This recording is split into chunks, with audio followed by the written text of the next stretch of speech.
La epístola del apóstol San Pablo a los Romanos. Capítulo 1. Pablo, siervo de Jesucristo, llamado a ser apóstol, apartado para el Evangelio de Dios, que él había prometido antes por sus profetas en las Santas Escrituras, acerca de su Hijo, nuestro Señor Jesucristo, que era del linaje de David según la carne, que fue declarado Hijo de Dios con poder, según el Espíritu de Santidad, por la resurrección de entre los muertos, y por quien recibimos la gracia y el apostolado para la obediencia a la fe en todas las naciones por amor de su nombre, entre las cuales estáis también vosotros, llamados a ser de Jesucristo. A todos los que estáis en Roma, amados de Dios, llamados a ser santos, gracia y paz a vosotros de Dios nuestro Padre y del Señor Jesucristo. Primeramente doy gracias a mi Dios mediante Jesucristo con respecto a todos vosotros, de que vuestra fe se divulga por todo el mundo. Porque testigo me es Dios, a quien sirvo en mi espíritu en el Evangelio de su Hijo, de que sin cesar hago mención de vosotros siempre en mis oraciones, rogando que de alguna manera tenga al fin, por la voluntad de Dios, un próspero viaje para ir a vosotros, porque deseo veros para comunicaros algún don espiritual, a fin de que seáis confirmados, esto es, para ser mutuamente confortados por la fe que nos es común a vosotros y a mí. Pero no quiero, hermanos, que ignoréis que muchas veces me he propuesto ir a vosotros, pero hasta ahora he sido estorbado, para tener también entre vosotros algún fruto, como entre los demás gentiles. A griegos y a no griegos, a sabios y a no sabios soy deudor. Así que, en cuanto a mí, pronto estoy a anunciaros el Evangelio también a vosotros que estáis en Roma. Porque no me avergüenzo del Evangelio, porque es poder de Dios para salvación a todo aquel que cree, al judío primeramente, y también al griego. Porque en el Evangelio la justicia de Dios se revela por fe y para fe, como está escrito, mas el justo por la fe vivirá. Porque la ira de Dios se revela desde el cielo contra toda impiedad e injusticia de los hombres que detienen con injusticia la verdad, porque lo que de Dios se conoce les es manifiesto, pues Dios se lo manifestó. Porque las cosas invisibles de Él, su eterno poder y deidad, se hacen claramente visibles desde la creación del mundo, siendo entendidas por medio de las cosas hechas, de modo que no tienen excusa.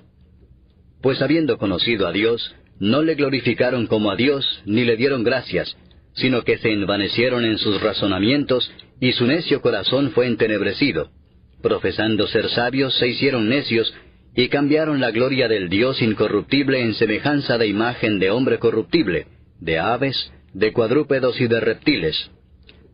Por lo cual también Dios los entregó a la inmundicia en las concupiscencias de sus corazones, de modo que deshonraron entre sí sus propios cuerpos, ya que cambiaron la verdad de Dios por la mentira, honrando y dando culto a las criaturas antes que al Creador, el cual es bendito por los siglos. Amén.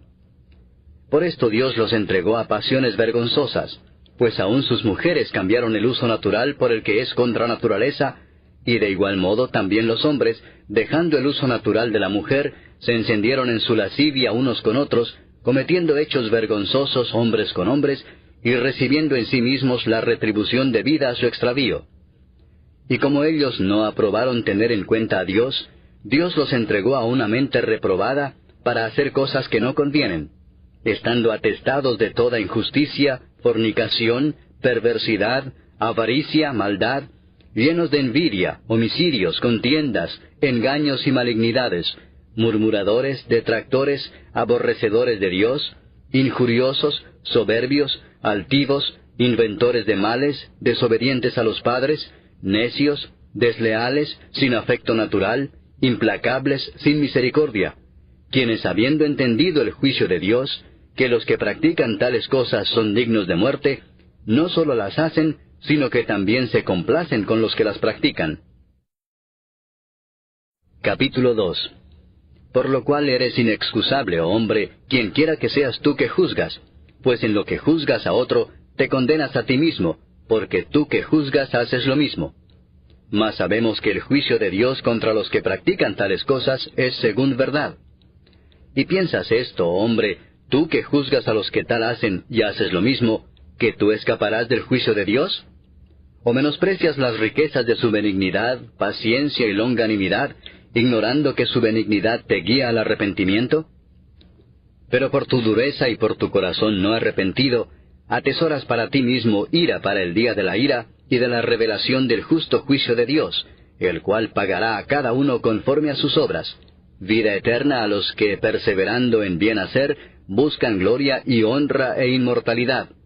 Pero ira y enojo a los que son contenciosos y no obedecen a la verdad, sino que obedecen a la injusticia.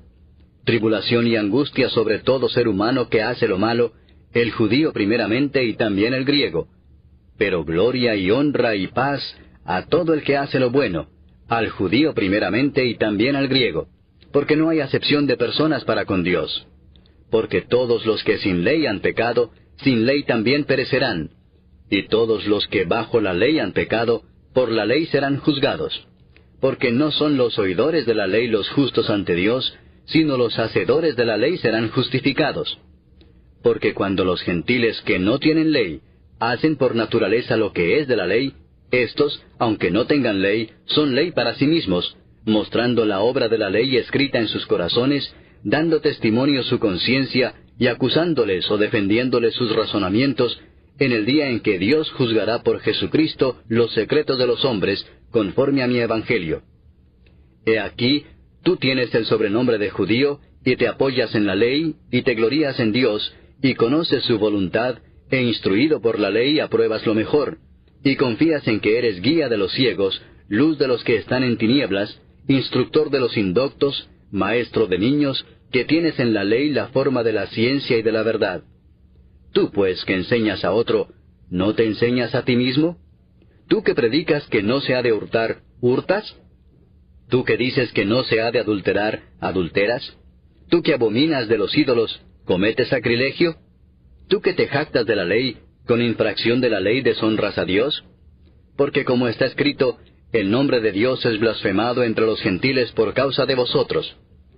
Pues en verdad la circuncisión aprovecha si guardas la ley. Pero si eres transgresor de la ley, tu circuncisión viene a ser incircuncisión. Si pues el incircunciso guardare las ordenanzas de la ley, ¿no será tenida su incircuncisión como circuncisión? Y el que físicamente es incircunciso, pero guarda perfectamente la ley, te condenará a ti que con la letra de la ley y con la circuncisión eres transgresor de la ley.